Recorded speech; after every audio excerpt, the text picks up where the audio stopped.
ते और भी बहुत सारिया ज़बाना आनियाँ जे तुसा की पुठवारी समझ आई तो कमेंट सेक्शन में ज़रूर लिखें। अस्सलाम वालेकुम ख़वातीन हज़रात, मैं हूँ आपका मेज़बान सुमैर। तो आज के नए प्रोग्राम में हम आपको खुश आमदीद कहते हैं। दोस्तों आज भी हमारे पास बहुत ज़बरदस्त किस्म की अपडेट्स हैं जिनको हमने डिस्कस करना है, लेकिन सबसे पहले हम बात करेंगे पाकिस्तानी ड्रामा इंडस्ट्री के एक बहुत ही सीनियर एक्ट्रेस हिना बयात के बारे में।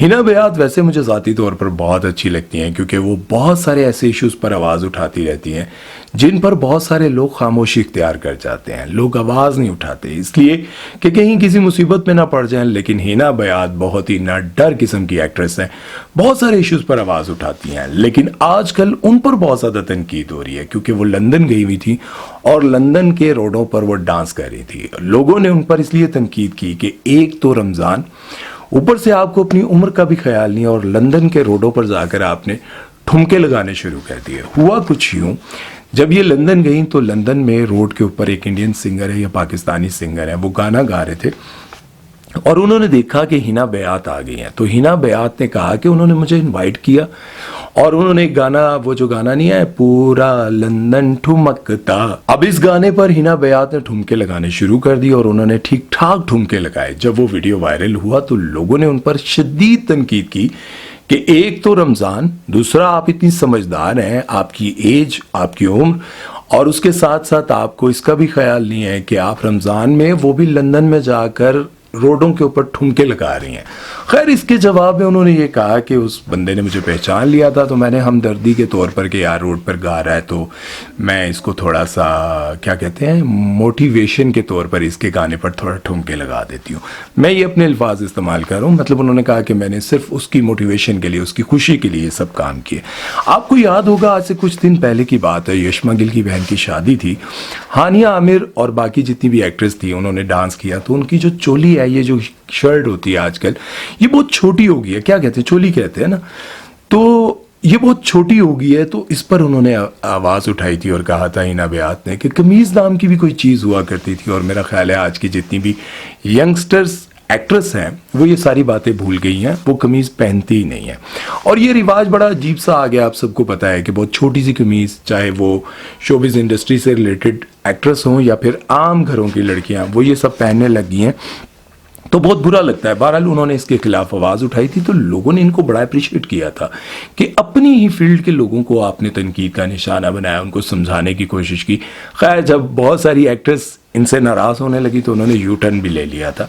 बहरहाल लंदन में जाकर इन्होंने ये जो ठुमके शुमके लगाए हैं तो अब लोग जो है ना इनकी एज को लेकर बड़ी तनकीद कर रहे हैं कि कम से कम आपको अपनी उम्र का ख्याल होना चाहिए था। और ये वही रोड है जहाँ पर दुरे फिशा ने खड़े होकर वीडियो बनाई थी और इनके बैग से किसी ने वीडियो बनाकर उनके, मतलब सॉरी टू से, उनके प्राइवेट पार्ट्स को टारगेट करते हुए वीडियो बनाई थी जिसमें वो नज़र आ रही थी कि दुरे फिशा बहुत ज़्यादा हेल्दी हैं, मोटी हैं, लेकिन वहाँ पर किसी बेशर्म आदमी ने उनकी इस तरह से वीडियो बनाई थी कि वो चल रही थी और मैं क्या कहना चाह रहा हूँ, मुझे अच्छा नहीं लग रहा। बारह इस तरह की वीडियो बनाकर उन्होंने जब लगाई थी तो खैर वो वीडियो भी वायरल हुआ था और मुझे भी बहुत बुरा लगा था कि दुरे फिशा को जो है इस तरह से किसी ने शूट करके सोशल मीडिया पर लगाया। बहरहाल आप लोगों का इस बारे में क्या कहना है? क्या इस उम्र में भी जाकर, मैं तो समझता हूँ रमज़ान ना होता तो चलें लोग इसको इग्नोर करते थे, लेकिन रमज़ान की वजह से लोगों ने उन पर ज़्यादा तनकीद की है।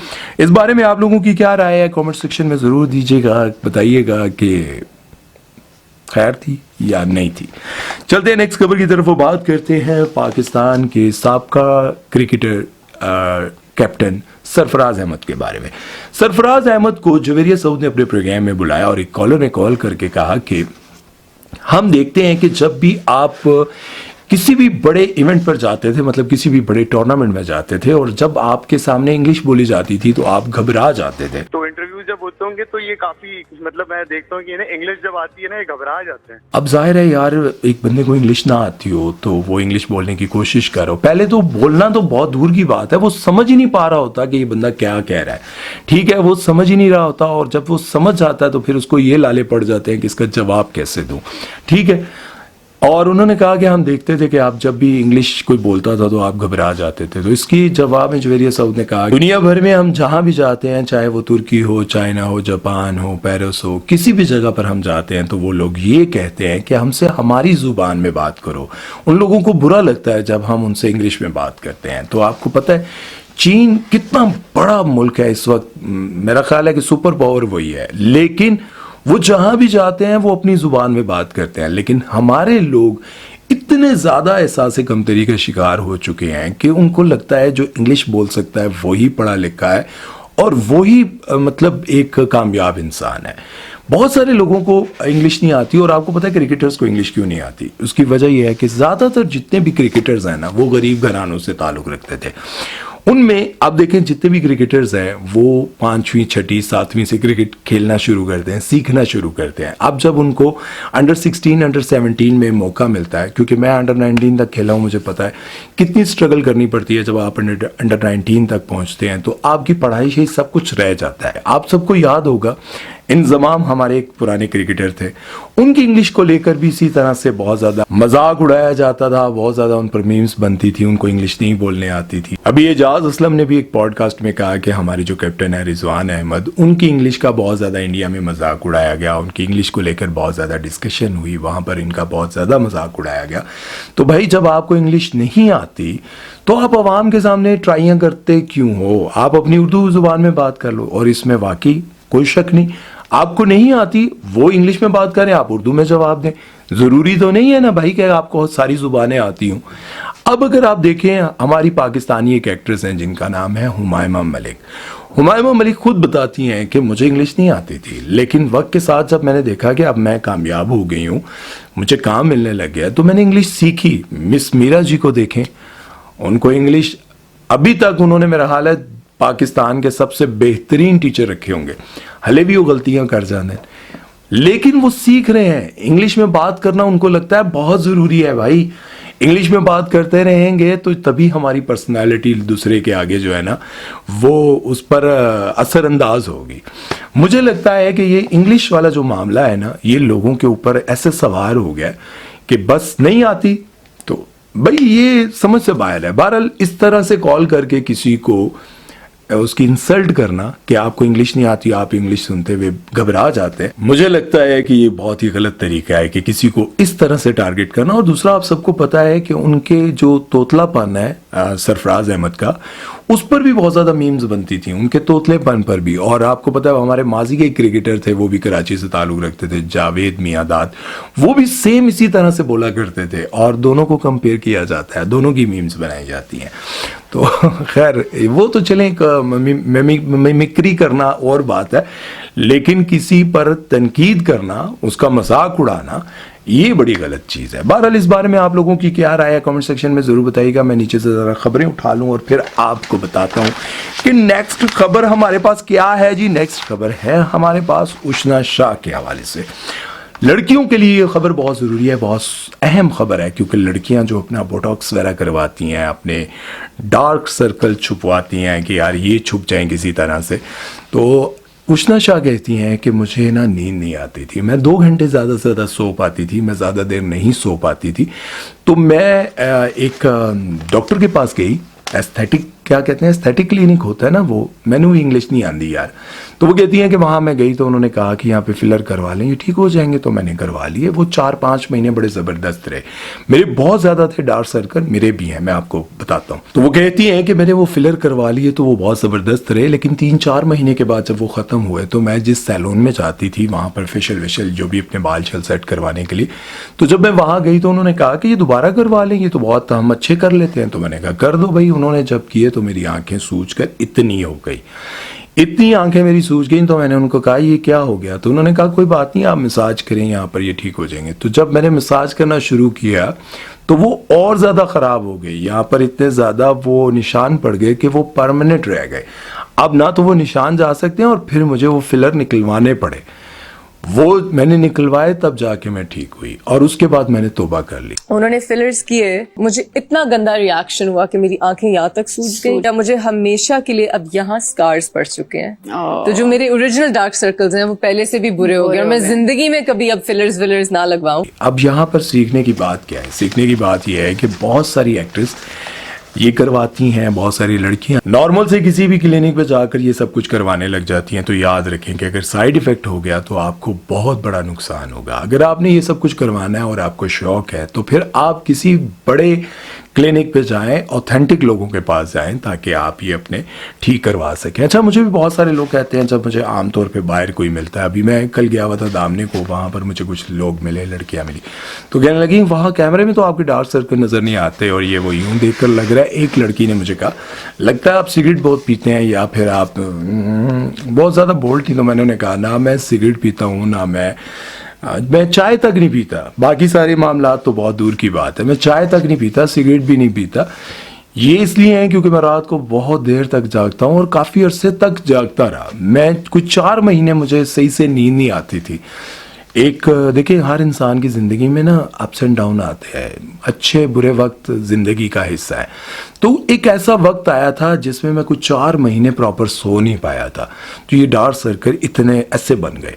तो अब शायद कैमरे में इतने ज़्यादा नज़र नहीं आ रहे होंगे, लेकिन आम तौर पर मेरे हैं यहाँ पे शायद लाइट की वजह से नज़र नहीं आ रहे। तो मैं आपको बताऊं कि उन डार्क सर्कल की वजह से लोग ये समझते हैं कि मैं कोई शराब पीता हूँ, चर्स बहुत ज़्यादा पीता हूँ या सिगरेट बहुत पीता हूँ, तो मेरी आंखों से यूँ लगता है, लेकिन ऐसा कुछ नहीं है। और मैं नहीं करवाता, मुझे हालांकि बहुत सारी जगहों पर ये फ्री में मतलब ऑफर होती है कि आप ये करवा लें, तो भाई जी मुझे तो डर लगता है। डार्क सर्कल कोई कल नहीं, खैर है। आप लोग भी बहुत एहतियात कीजिएगा, ये ना हो कि कहीं आप भी किसी परेशानी में मुब्तला न हो जाए। बहरहाल चलते हैं नेक्स्ट खबर की तरफ और बात करते हैं। एक और पाकिस्तान की सीनियर एक्ट्रेस हैं जिनका नाम है अंजलीन मलिक। ज़ाती तौर पर मैं उनको बहुत पसंद करता था और काफ़ी अर्सा पहले की बात है, जब मैं शोबिज़ इंडस्ट्री में नया नया गया था तो मैं उनको बहुत ज़्यादा कॉल्स किया करता था कि मुझे काम चाहिए, क्योंकि वो प्रोडक्शन में ज़्यादा काम करती थी, मतलब प्रोड्यूस करती थी, डायरेक्ट करती थी। तो मैं उनको बहुत ज़्यादा कॉल किया करता था कि मुझे काम चाहिए। तो अंजलीन मलिक को मैं बहुत ज़्यादा कॉल करता था। तो अभी जब मैं खबर देख रहा था कि उनको कैंसर हो गया तो मुझे बहुत दुख हुआ। और उनको ना जब वो थेरेपी होती है और कीमोथेरेपी हो रही थी, उसकी वजह से उनके बाल छल झड़ गए। उनकी हालत देखकर मुझे बड़ा दुख हो रहा था। और अगर आप उनको नहीं जानते, अंजलीन मलिक को कुछ लोग नहीं जानते होते, तो उनको बताता चलूँ। अभी कुछ अर्सा पहले एक ड्रामा चला था, मुझे प्यार हुआ था। उस ड्रामे में हानिया आमिर और जावियार नुमान की वालदा का किरदार अदा करी थी, विलन का किरदार था। वो नहीं चाहती थी कि एक गरीब और आम सी लड़की के साथ मेरे बेटे की शादी हो, उन्होंने विलन का किरदार अदा किया था। तो बड़ी कमाल की एक्ट्रेस हैं और आजकल उनको इस तरह से कैंसर हो गया है, तो मुझे बड़ा दुख हो रहा था। और आज से कुछ दिन पहले उनका रोड पर एक एक्सीडेंट भी हुआ था, उनकी गाड़ी से कोई बाइक वाला टकरा गया था और बहुत ज़्यादा वो वीडियो भी वायरल हुआ था, आप लोगों ने देखा होगा शायद। तो अंजलीन मलिक के लिए दुआ कीजिएगा कि अल्लाह ताला उनको सेहत दे, अल्लाह ताला उनको इस आजमाइश से निकाले और अल्लाह ताला उनके लिए रहम व करम फरमाए। दुआ कीजिएगा कि देखिए, किसी के लिए भी दुआ करना इसी तरह है, जैसे आज आप किसी अनजान के लिए दुआ करते हैं तो कल को हो सकता है आप पर, अल्लाह ना करे आप पर या आपके किसी अजीज पर ऐसा वक्त आए, तो आप दुआ की अपील करेंगे तो लोग ऐसे ही आपके लिए भी दुआ करेंगे। बहरहाल चलते हैं नेक्स्ट खबर की तरफ और बात करते हैं जी रजब भट्ट के बारे में। वैसे तो मैं रजब भट्ट को बहुत सारी जगहों पर अप्रिशिएट करता रहता हूँ, उनके बारे में वीडियोस बनाता रहता हूँ कि ये उनके बड़े अच्छे काम है, ये बहुत अच्छे काम है। लेकिन कुछ काम मेरी नज़र से गुजरे जिन पर मुझे यूँ लगा कि यार ये बात मुझे लाजमी करनी चाहिए। वो अपने व्लॉग्स में अपने दोस्तों के रोज़ा ना रखने पर उसको बहुत ज़्यादा हाईलाइट कर रहे होते हैं, बार बार मतलब उनको तनकीद कर रहे होते हैं, उन पर गुस्सा भी कर रहे होते हैं, लेकिन इसको नॉर्मलाइज किया जा रहा होता है कि इसने एने रोज़ा नहीं रखा, ये वो जो भी बातें वो करते हैं। तो डोगर ने या उनके बाकी दोस्तों ने कभी रोज़ा ना रखा हो तो उसको बहुत ज़्यादा हाईलाइट कर रहे होते हैं। तो ये बात बड़ी मुझे बुरी लगी। और उसके साथ साथ वो जो अपने बहुत सारी जगहों पर ये जो गेमिंग, ये जो जुआ होता है उसको प्रमोट कर रहे होते हैं, फलां में आप गेम खेलें, फलां करें तो आप इतने पैसे कमा लेंगे। ये जितने भी यूट्यूबर्स करते हैं, जितने भी लोग करते हैं, तो उस पर मैं ये कहना चाहूँगा कि देखिए, आपको अल्लाह ताला ने इतना इतना कुछ दे दिया है, इतने पैसे और इतनी शोहरत से नवाज दिया है कि आपको किसी चीज़ की कमी नहीं रही। लेकिन उसके बावजूद अगर आप गेमिंग एप्स को प्रमोट करते हैं और बहुत सारी उन गेम्स को जिसमें जुआ खेला जाता है उनको आप प्रमोट कर रहे होते हैं, क्योंकि जाहिर है जो आपको पैसे दे रहे होते हैं, लाखों करोड़ों रुपया दे रहे होते हैं कि भाई प्रमोट करें, जाहिर है वो जितने भी लोग आपको देखते हैं उनमें ज़्यादातर बच्चे हैं, यंगस्टर्स हैं। वो जाकर उस ऐप को डाउनलोड करेंगे, वहाँ पर 2000 डालेंगे, 100 डालेंगे, 300 डालेंगे, वो जुआ खेलेंगे। उससे उनको तो फायदा होगा, हो सकता है ये भी आदी हो जाए, लेकिन नुकसान क्या है? देखें, आप अपने देखने वालों को गलत रास्ते पर लगा रहे हैं। जबकि मैं ये कहता हूं कि देखें रजब भाई, आपको अल्लाह ने कितना कुछ दिया है, आपको किसी चीज की कमी नहीं है, फिर आप ये क्यों करते हैं? आप हो, डकी हो, कोई भी हो, मां सफदर हो, जितने भी लोग हैं, मैंने बदला ब्रदर को भी कहा था, मैंने कहा आप बड़ी दीन की बातें करते हैं, बड़ी अच्छी बातें करते हैं, लेकिन आपने तो बहुत सारी खुद ऐसे जुओं वाली एप्स को प्रमोट किया है। तो कहते हैं कि जितने भी पैसे थे वो सारे मेरे केस पर लग गए।